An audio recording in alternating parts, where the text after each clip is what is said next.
Hello. स्वागत है आपका दोबारा से इस चैनल में। और आज हम लोग आगे बढ़ेंगे लास्ट टर्न से। जैसा कि हमने अब तक देखा है कि लास्ट दो लेक्चर्स में हमने ये सब बातें सीखी हैं। हमने देखा है कि फ्री वाइब्रेशन क्या है, फोर्स वाइब्रेशन क्या है, डैम्प्ड क्या है, अनडैम्प्ड क्या है, डिग्री ऑफ फ्रीडम क्या है और डैम्पिंग क्या है। डैम्पिंग को भी हमने तीन तरीके से देखा था कि डैम्पिंग विस्कस डैम्पिंग होती है, फ्रिक्शन डैम्पिंग होती है और मटेरियल डैम्पिंग होती है। तो इसी क्रम में आज आगे बढ़ेंगे और ये देखेंगे कि वाइब्रेशन की एनालिसिस करने के लिए हमें और किन चीजों की जरूरत पड़ती है। तो पूरे सिलेबस को हम लोग स्टडी करेंगे ये मान के कि मैकेनिकल सिस्टम में जितने भी मेंबर हैं वो सब वाइब्रेट कर रहे हैं, ऑसिलेटरी मोशन कर रहे हैं और सारे के सारे मोशन सिंपल हार्मोनिक मोशन है। लेकिन इसके पीछे का बैकग्राउंड क्या है, ऐसा हमें क्यों मानना पड़ रहा है, आज थोड़ी चर्चा हम इस बात पे करेंगे। ठीक है, तो आगे बढ़ते हैं, देखते हैं। तो आज का हमारा टॉपिक है सिंपल हार्मोनिक मोशन। आज हम पूरी बात करेंगे सिंपल हार्मोनिक मोशन के बारे में। तो इस मोशन को समझने के लिए पहले हम समझते हैं कि what is a periodic motion. Periodic motion से मतलब क्या समझते हैं आप, कि ऐसा मोशन जिसमें कोई भी बॉडी अपनी पोजीशन को एक टाइम पीरियड के बाद, एक निश्चित समय अंतराल के बाद अपने को रिपीट करती हो, उसी को हम कहते हैं एक पीरियोडिक मोशन। ठीक है, आगे देखते हैं क्या बात हो रही है। जैसे मैंने एक एग्जांपल लिया एक साइकिल का, सब साइकिल चलाते हैं, सब देखते हैं। बहुत सिंपल सा एग्जांपल है। ये एक साइकिल है जिसके हैंडल पे एक पॉइंट लिया गया है, इस पॉइंट का नाम है ए, और एक पॉइंट उसके व्हील पे लिया गया है जिसका नाम है बी। अगर ये साइकिल बी वेलोसिटी से आगे बढ़ती है, बी मीटर पर सेकेंड, तो आपको क्या लगेगा, इस बॉडी पर इस पॉइंट का जो वेलोसिटी होगा वो कितना होगा, बी मीटर पर सेकेंड ही होगा। और ये हमेशा एक रेक्टिलिनियर, लीनियर या कर्वीलिनियर, कैसा भी, जैसे साइकिल घूमेगी वैसा मोशन करेगा। इसका मोशन तो साइकिल के साथ ही होगा, जैसी सड़क होगी वैसा ही मोशन होगा। और वैसे ही इस फ्रेम पे कोई भी पॉइंट होगा, सबका मोशन पॉइंट ए की तरह ही होगा और रोड के हिसाब से ही होगा, है ना। It may be straight line, it may be rectilinear. लेकिन जरा ध्यान देते हैं इस बी पॉइंट के मोशन पे। जब ये साइकिल आगे मूव करेगी तो ये बी पॉइंट का मोशन क्लॉकवाइज डायरेक्शन में ऐसे ऐसे मूव करेगा और आप देखेंगे कि ये पॉइंट बी पॉइंट फिर ऐसे घूमता हुआ फिर से यहां पहुंच गया। जब फिर से यहां पहुंच गया तो आप क्या कह रहे हैं कि व्हील का एक साइकिल पूरा हो गया। इस साइकिल को पूरा होने में कुछ समय लगा होगा, तो उसको आप कह रहे हैं कि एक निश्चित टाइम के बाद, अगर v मीटर पर सेकंड वेलोसिटी है, वेलोसिटी कांस्टेंट है, तो इसके पहिए के घूमने का एक जो चक्र है, जो टाइम पीरियड है, वो भी निश्चित होगा। आप कहेंगे कि इतने सेकंड, 1 सेकंड, 2 सेकंड के बाद ये बी पॉइंट घूमकर यहां वापस आ गया, एक साइकिल पूरा हो गया।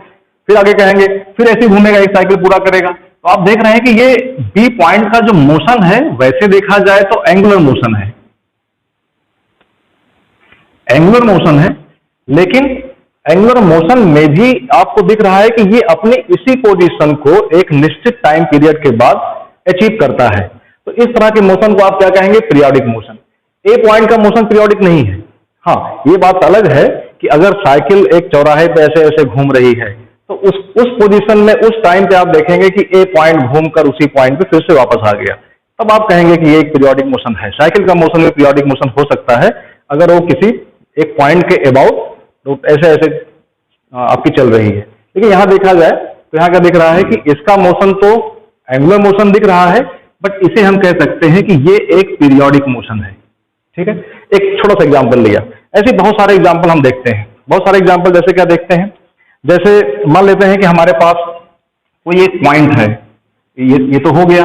जैसे ये कहें कि हमारे पास सन है, सन के अबाउट, ये सन है, सन के अबाउट अर्थ रोटेट कर रहा है और ये इस एक पाथ पे रोटेट कर रहा है। तो आप क्या कहेंगे, अर्थ अपनी पोजीशन पर दोबारा घूम के यहां पे आएगा, कितना टाइम लेगा, तो इसको टाइम लगेगा 365 डेज, यूं कहें 1 ईयर। 1 ईयर, एक साल में ये अपनी पोजीशन को दोबारा से क्योंकि गेन कर ले रहा है, तो आप ये कह सकते हैं कि ये भी हमारा एक पीरियोडिक मोशन है। सिंपली अगर ऐसे कहें कि एक हमारे पास हमारी अर्थ है और अर्थ के अबाउट ये मून है, मून भी इसको ऐसे घूम रहा है, तो इसको घूमने में भी ये अपनी पोजीशन को गेन कर लेगा। ये मोशन भी आपका कैसा है, एक पीरियोडिक मोशन हुआ। ठीक है, और भी एक एग्जांपल ले सकते हैं कि हमारा जो अर्थ है, अर्थ अपनी एक्सिस के अबाउट एंगुलर मोशन कर रहा है, तो अर्थ पर कोई भी पॉइंट घूमकर फिर उसी पॉइंट पे आ जाता है। इसको आने में कितना टाइम लगेगा? इसको आने में लगता है आपको 24 आवर। ठीक है, तो आप कह सकते हैं 24 आवर्स में अर्थ अपनी पोजीशन पे घूमकर इस पोजीशन पे आ जाता है। तो इस टाइप के सारे के सारे मोशन आप कहते हैं कि ये पीरियोडिक मोशन है। और कुछ एग्जांपल देखते हैं। साइकिल का देख लिया, सन का देख लिया, सन के अबाउट अर्थ रोटेट कर रही है। एक एग्जांपल लेते हैं अपने घर में लगी हुई घड़ी का। घड़ी में हम देखते हैं हमारे पास उसमें 3 सुइयां होती हैं, hour hand, minute hand and second hand. तो आपको मालूम है कि जब आवर हैंड मीन्स ये सुई जब एक चक्कर मारेगी तो इसको लगेगा 12 आवर्स। 12 आवर्स मीन्स हर 12 आवर्स के बाद ये अपनी पोजीशन को दोबारा से पा लेती है। तो आप कह सकते हैं कि आवर हैंड का टाइम पीरियड 12 आवर्स है। ठीक है, सिंपली ऐसे ही आपका जो मिनट हैंड है, इस मिनट हैंड को एक रोटेशन करने में आपको लगता है 1 आवर या 60 मिनट कहा जाए, 60 मिनट। तो इसका टाइम पीरियड इतना हुआ। और सिमिलरली ऐसे ही अगर सेकंड हैंड को देखा जाए तो इसको लगता है 1 रोटेशन करने में 60 सेकंड। तो आप कह सकते हैं कि इसका टाइम पीरियड 60 सेकंड हुआ। तो ये इतने टाइम पीरियड के बाद, इतने समय अंतराल के बाद अपनी पोजीशन को दोबारा से पा लेती है। तो इसलिए इसको भी हम कहेंगे this is a periodic motion. और एग्जांपल देखते हैं कि एक हमारा सिलेंडर पिस्टन अरेंजमेंट है, जैसे कि हम लोग मैकेनिकल में देखते हैं कि इंजन के अंदर एक सिलेंडर पिस्टन मूव करता है, सिलेंडर फिक्स रहता है, पिस्टन मूव करता है। तो ये भी हर पोजीशन को, अपनी पोजीशन को इस पोजीशन पे एक बार आगे जाएगा, फिर वापस जाएगा, फिर यहाँ आएगा। एक टाइम पीरियड के बाद अपनी उसी पोजीशन में पहुंच जाएगा। अगर पेंडुलम को देखा जाए तो पेंडुलम भी साफ दिख रहा है कि किसी भी पोजीशन की बात करें, अगर यहाँ से स्टार्ट करते हैं तो यहाँ से इधर जाएगा और घूम के फिर वहीं पहुंच जाएगा। तो ये भी आपका पीरियोडिक मोशन हुआ। स्प्रिंग मास सिस्टम को देखा जाए तो ये स्प्रिंग मास सिस्टम में भी बॉडी जब ऑसिलेट करेगी तो अपनी पोजीशन को एक सर्टेन टाइम पीरियड के बाद गेन करेगी। ये सारे के सारे एग्जाम्पल आपके क्या हैं? ये सारे एग्जाम्पल पीरियोडिक मोशन के हैं। तो अब इसके आगे बढ़ते हैं। चलिए अब आगे देखते हैं कि पीरियोडिक मोशन के बाद ये वाइब्रेशन या ऑसिलेटरी मोशन क्या होता है, कि वाइब्रेशन और ऑसिलेटरी मोशन में क्या डिफरेंस है। तो पहली बात करते हैं कि मोटा डिफरेंस जो अभी दिखाई पड़ेगा, बाकी आगे चल के डिटेल में बात करेंगे। कि अगर हम लोग वाइब्रेशन की बात करते हैं तो वाइब्रेशन मोशन ऐसा होता है, इसको हम कह रहे हैं कि ये माइक्रोस्कोपिक है। और ऑसिलेटरी मोशन को कह रहे हैं कि ये माइक्रोस्कोपिक है। मीन्स कहने का क्या है कि अगर हमारे पास एक स्केल है, इस स्केल को मैं फिक्स करके और अगर ऐसे कर दिया जाए तो ये ऑसिलेट करेगा, इसको आप आंखों से दिखाई नहीं पड़ेगा। इसको कह सकते हैं कि ये माइक्रोस्कोपिक है। इस तरह के फिनोमेना को हम बोलेंगे वाइब्रेशन। लेकिन अगर पेंडुलम को देखा जाए, बड़ा पेंडुलम है, छोड़ दिया गया तो ऐसे रोटेट करेगा, घुमा दिखाई पड़ेगा आंखों से, इसको कह रहे हैं कि ये माइक्रोस्कोपिक है। तो एक मोटा डिफरेंस वाइब्रेशन और ऑसिलेशन में भी ये देखा जाए। ठीक है, तो यहां देखते हैं हम लोग कि इतने सारे मोशन जितने हमने एग्जाम्पल अभी तक लिए वो सारे के सारे एग्जाम्पल पीरियोडिक मोशन के थे।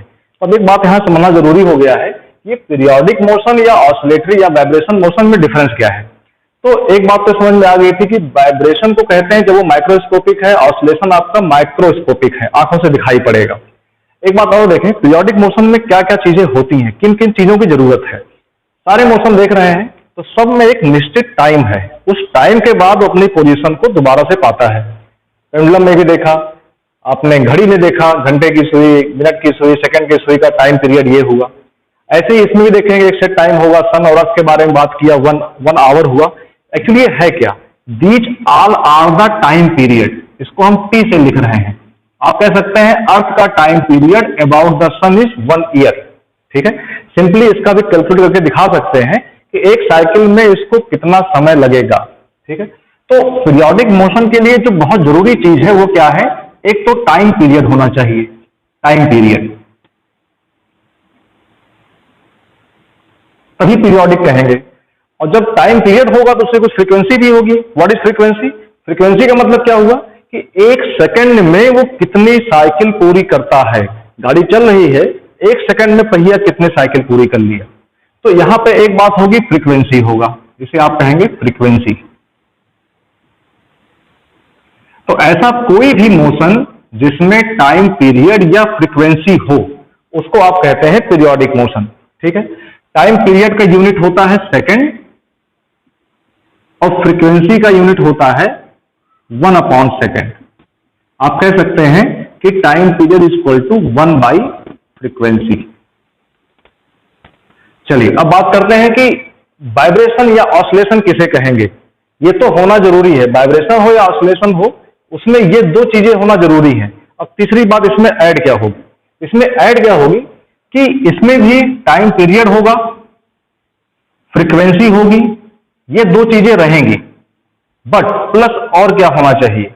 तो अब जरा यहां देखते हैं, इसमें अर्थ आपका एंगुलर मोशन कर रहा है, घड़ी आपके एंगुलर मोशन कर रही है, लेकिन इन दोनों सिस्टम में अगर आप ये कहना चाहें कि कोई सिस्टम में क्या कोई मीन पोजीशन है जिसके इधर उधर कोई मोशन हो रहा हो, मीन्स अर्थ हमेशा जब भी रोटेट करेगी उसकी डायरेक्शन एक ही होगी, हमेशा क्लॉकवाइज एंटी क्लॉकवाइज जो भी कहें। आपका जो घड़ी है, घड़ी के सुइयों की डायरेक्शन हमेशा एक ही होगा, दैट इज क्लॉकवाइज। ऐसा नहीं पॉसिबल है कि पहले क्लॉकवाइज फिर एंटी क्लॉकवाइज, फिर क्लॉकवाइज फिर एंटी क्लॉकवाइज। लेकिन अगर यहां देखा जाए तो ये सिस्टम, ये मास एक बार इस पोजीशन के इधर जाएगा फिर इधर जाएगा। जैसे देखिए, ये इस पोजीशन से स्टार्ट होगा, एक बार इधर जाएगा, फिर वापस आएगा, फिर आगे जाएगा, फिर यहां आएगा। तो इस टाइप का मोशन आपको दिखाई पड़ रहा है। तो इतना पूरा होने के बाद ही आप कह पाते हैं कि एक साइकिल पूरी हुई। तो इस पोजीशन को आप क्या कह रहे हैं, इस पोजीशन को आप कह रहे हैं मीन पोजीशन। मीन पोजीशन, एक बात निकल के आई कि इन दोनों सिस्टम में मीन पोजीशन नहीं है, इसमें मीन पोजीशन है।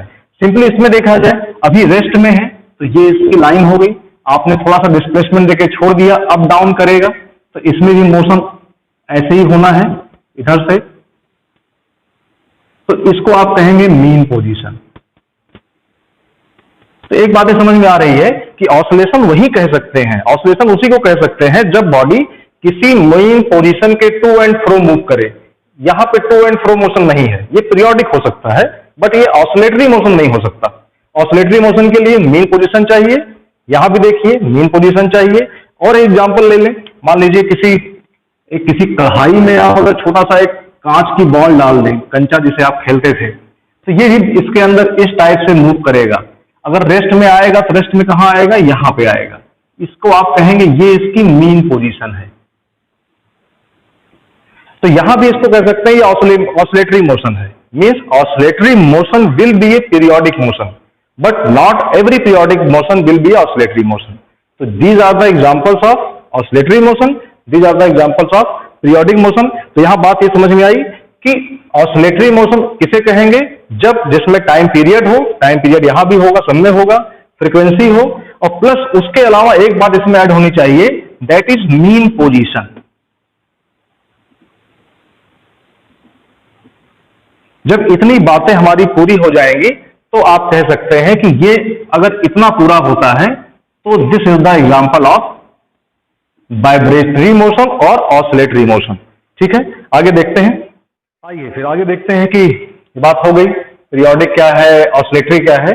नेक्स्ट जो हमारा आगे सिलेबस चलने वाला है वो तो उसका basic background simple harmonic motion है। ये समझ में आ गया कि इनकी जरूरतें टाइम पीरियड फ्रीक्वेंसी है, इसकी जरूरत टाइम पीरियड फ्रीक्वेंसी के साथ मीन पोजीशन है।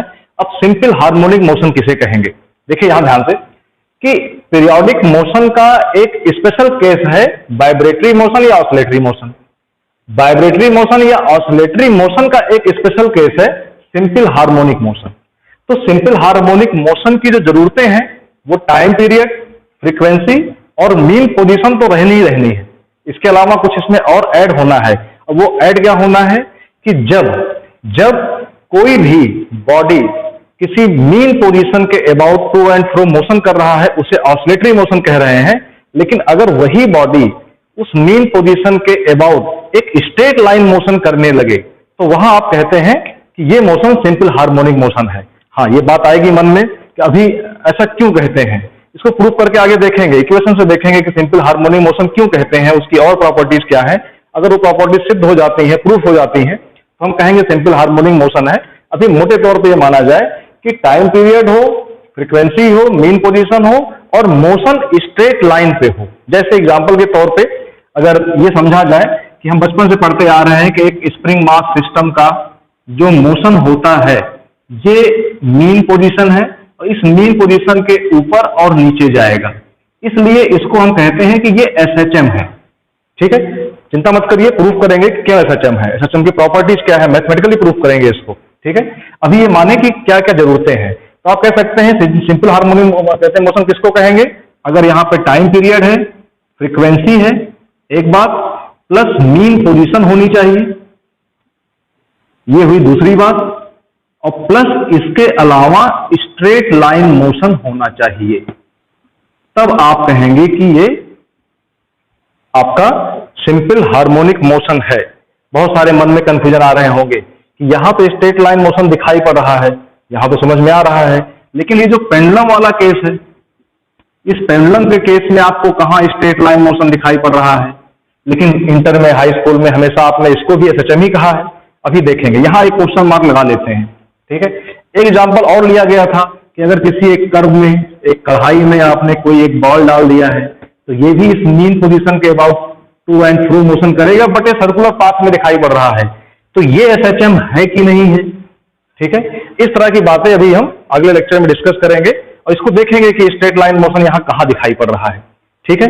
तभी आगे देखते हैं इसमें। हाँ जी, तो मुझे लगता है कि 10-15 मिनट में जो टाइम बीता है इसमें हम लोग जान चुके हैं कि पीरियोडिक मोशन क्या होता है, वाइब्रेटरी मोशन, ऑसिलेटरी मोशन क्या होता है, और सिंपल हार्मोनिक मोशन क्या होता है और क्या होता है। तो बात ये करनी है कि मैकेनिकल वाइब्रेशन जैसे कोर्स में हमें सिंपल हार्मोनिक मोशन की ही स्टडी क्यों करनी है। पूरा सिलेबस आज से लेके आगे जब तक चलेगा ये सिंपल हार्मोनिक मोशन को मान के ही चलेगा, ठीक है। तो जैसे पहले बात हुई थी कि किसी मैकेनिकल सिस्टम में ढेर सारी मैकेनिज्म होगी, ढेर सारे लिंक होंगे, उसमें मोशन होगा, और मोशन भी जो रिक्वायर्ड मोशन होगा, जिसकी हमें जरूरत होगी वैसा होगा, और हम ये नहीं कह सकते कि उसमें किस टाइप का वाइब्रेशन हो रहा है। जैसे आपकी लेथ मशीन है, लेथ मशीन चल रही है, तो जाहिर सी बात है जब उस पर फोर्स लग रहे हैं, टर्निंग हो रही है, फिशिंग हो रही है, ड्रिलिंग हो रही है, तो उसमें बॉडी में, जो पूरी मशीन की बॉडी में वाइब्रेशंस होते हैं। उस वाइब्रेशन को हम नहीं जान सकते कि वो किस टाइप का है, बहुत ही कॉम्प्लेक्स टाइप का वाइब्रेशन होता है, और उसकी स्टडी करने जाते हैं तो बहुत कॉम्प्लेक्स दिखाई पड़ता है। ऐसी जितनी मशीनें देखें, चाहे आप किसी कार की बात करें, चाहे बाइक की बात करें, किसी मशीन की बात करें, तो वाइब्रेशन बहुत रैंडम टाइप का दिखाई पड़ता है, बहुत डिफाइंड वे में नहीं होता है। तो फिर कैसे उसकी स्टडी किया जाए, ये बात सामने आती है। तो स्टडी करने के लिए जो सिंपलेस्ट, जो नियरेस्ट उसके पहुंच पाता है, वो सिंपल हार्मोनिक मोशन ही पहुंच पाता है। हम नो डाउट हम नहीं कह सकते, एक्चुअली नहीं कह सकते कि लेथ मशीन में जो वाइब्रेशन हो रहा है वो सिंपल हार्मोनिक मोशन के तहत हो रहा है, लेकिन ये जरूर कह सकते हैं कि सिंपल हार्मोनिक मोशन ही उसके नियरेस्ट है। तो अगर लेथ मशीन को डिजाइन करना है, उसके बेड को डिजाइन करना है, उसके कंपोनेंट को डिजाइन करना है, उसकी वाइब्रेशन एनालिसिस करनी है, तो बेटर ये होगा कि हम सिंपल हार्मोनिक मोशन के तहत ही उसकी आगे बात बढ़ाई जाए, ठीक है। तो ये रीजन है कि मैकेनिकल वाइब्रेशन में हम सिंपल हार्मोनिक मोशन लेके चलेंगे। हाँ, जब एडवांस स्टडी की जाएगी तो और चीजें देखी जाएंगी, लेकिन अभी हमारा ये बेसिक कोर्स है, प्राइम कोर्स है, तो इसमें हम इसको सिंपल हार्मोनिक मोशन लेके चलेंगे, यही मात्र एक रीजन है इसका, ठीक है। आइए तो फिर आगे देखते हैं कि ये सिंपल हार्मोनिक मोशन की हमें जरूरत क्यों पड़ रही है। ये थोड़ा एक बात थोड़ी सी और बात करते हैं एग्जाम्पल के साथ। मान लेते हैं हमारे पास एक स्प्रिंग मास सिस्टम है जिसका मास m है और स्प्रिंग कांस्टेंट k है। इसको हमने थोड़ा सा इनिशियल डिस्प्लेसमेंट देके छोड़ दिया तो ये ऑसिलेट कर रहा है, ठीक है। और ये इसकी मीन पोजीशन है, यहीं से हम कुछ मेजरमेंट करते हैं। अभी हमें बिल्कुल नहीं पता है कि ये किस टाइप का मोशन देने वाला है, या एसएचएम है या कैसा है, देखते हैं कैसा है, ठीक है। तो जरा बात करते हैं कि अगर हमने t=0 का मतलब क्या हुआ, बॉडी हमारी इस पोजीशन पे है, इस तरफ हम दिखा रहे हैं टाइम को और इस एक्सिस पे दिखा रहे हैं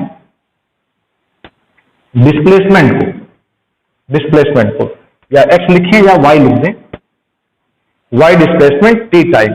t के साथ y का क्या रिलेशन है, तो देखा जाए।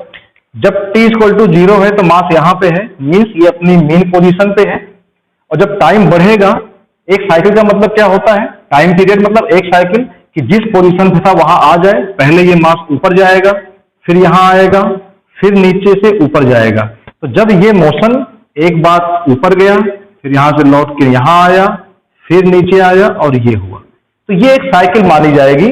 जब ये पूरा मोशन कंप्लीट हो जाएगा, वहीं से शुरू हुआ था वहीं पे आकर रुक गया।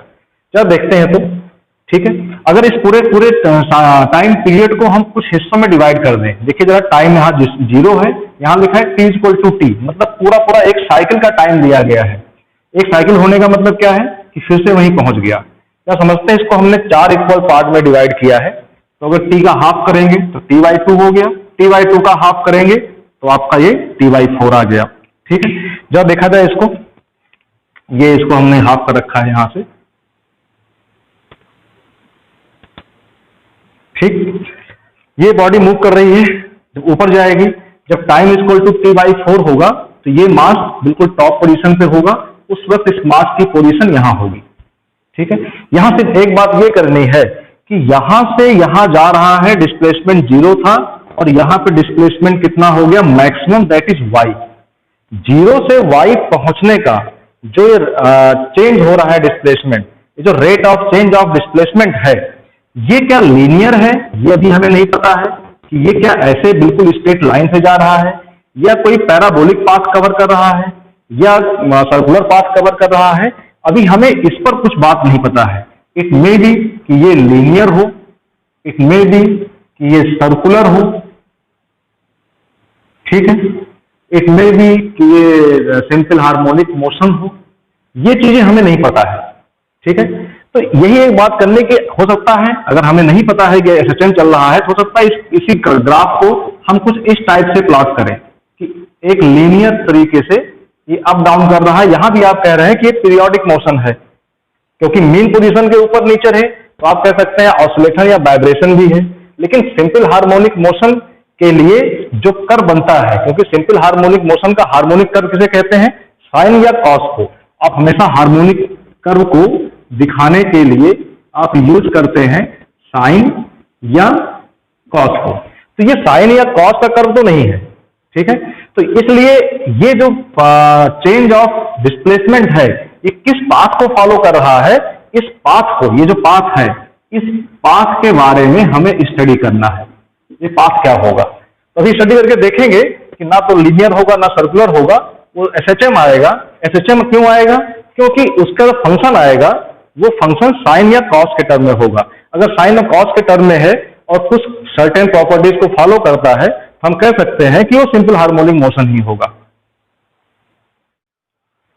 तो आज के इस लेक्चर में हम लोगों ने सिर्फ ये देखा कि हमारी आगे की स्टडी किस डायरेक्शन में जाएगी। हम सिंपल हार्मोनिक मोशन पे काम करेंगे and what is the importance of simple harmonic motion study in this subject. Next lecture में मिलेंगे और ये देखेंगे कि सिंपल हार्मोनिक का फंक्शन कैसा बनता है, साइन कॉस के टर्म कैसे आते हैं, कैसे चेंज होते हैं, फेस डिफरेंस कैसे आता है, फेस कांस्टेंट क्या होता है, आगे चल के देखते हैं। मिलते हैं नेक्स्ट लेक्चर में, तब तक के लिए thank you so much, best wishes, stay safe.